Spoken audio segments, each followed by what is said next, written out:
जय श्री राधे कृष्णा दोस्तों। आज की कथा हनुमान जी और गुजराती व्यापारी की है।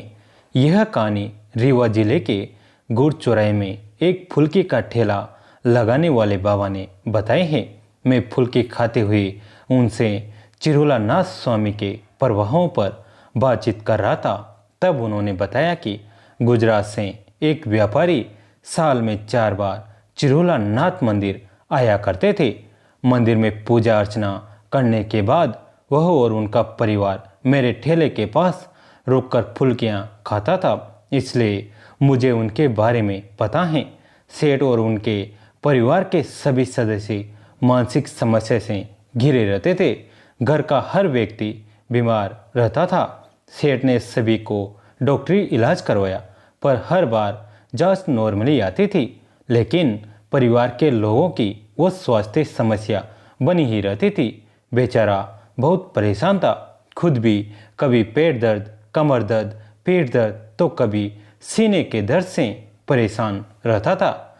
लेकिन जब भी डॉक्टर के पास जाता तो रिपोर्ट हमेशा ही नॉर्मल आती थी। सेठ गुजरात में जहाँ रहता था उसके यहाँ रीवा का एक आदमी नौकरी करता था। उसने बातों बातों पर सेठ को चिरोला नाथ स्वामी के बारे में बताया। सेठ ने बात को सुना और फिर भूल गया। एक रात उसने सपने में एक मंदिर देखी जहां वह अपने परिवार के साथ जा रहा है। उसका परिवार खुश नजर आ रहा है, वह खुद भी खुश है। ऐसा सपना देखकर उसे बड़ा विचित्र लगा, क्योंकि उसने वह स्थान कभी भी नहीं देखा था। सुबह उठकर उसने मंदिर प्रांगण के बारे में रीवा के उस आदमी से चर्चा की तो यह स्पष्ट हो गया कि सपने में सेठ जी के जो मंदिर देखा है वह रीवा के चिरोला नाथ स्वामी का मंदिर था। सेठ को बहुत ताज्जुब हुआ कि जो स्थान हमने अपने जीवन में नहीं देखी, आखिर हमने उसे सपने में कैसे देख लिया। सेठ को इस सपने में भगवान का कोई छिपा हुआ इशारा नजर आया और वह अपने परिवार के साथ चिरोला नाथ मंदिर आने का निश्चय किया। इस तरह से वह सेठ एक साल में 4 बार चिरोला नाथ मंदिर आता था, यहाँ पूजा अर्चना करता और फिर वापस चला जाता था। हमेशा की तरह सेठ मंदिर से पूजा करके अपने परिवार के साथ आकर यहाँ पर फुल्की खाता था। इस दौरान उसने बातों ही बातों में बताया कि वह मंदिर इसलिए आता है कि जब से वह यहाँ आना प्रारंभ किया है तब से उसे और उसके परिवार को बहुत राहत मिला है। जिन समस्याओं से वह घिरा रहता था उन समस्याओं से अब वह निकल रहा है, मुक्ति पा रहा है। सेठ ने बताया कि मेरे घर के लोग अक्सर बीमार रहते थे, लेकिन अब उन्हें स्वास्थ्य लाभ हो रहा है। वह अब पहले से अच्छा महसूस करते हैं। सेठ इन सभी सकारात्मक बदलाव के लिए चिरोला नाथ का धन्यवाद करता है और उसने बताया कि वह हमेशा यहाँ आता रहेगा तथा चिरोला नाथ स्वामी के प्रभावों को वह देश भर में प्रचारित भी करेगा। पहले वह नास्तिक हो गया था, भगवान का विरोध करता था, भगवान के अस्तित्व को नकारने लगा था, लेकिन भगवान चिरोला नाथ स्वामी की कृपा ने मुझे फिर से आस्तिक बना दिया है। मैं भगवान पर विश्वास करने लगा हूँ। अब मैं पहले से ज़्यादा सकारात्मक महसूस कर रहा हूँ, नई ऊर्जा, नई उमंग महसूस कर रहा हूँ।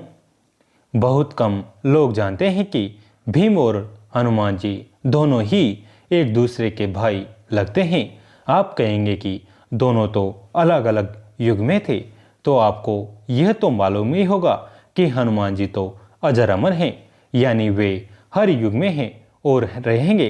तो चलिए आपको यह कहानी बताते हैं। दरअसल भीम को अपने बलवान होने पर बहुत घमंड था। भीम को भी पवन देव का पुत्र माना जाता है।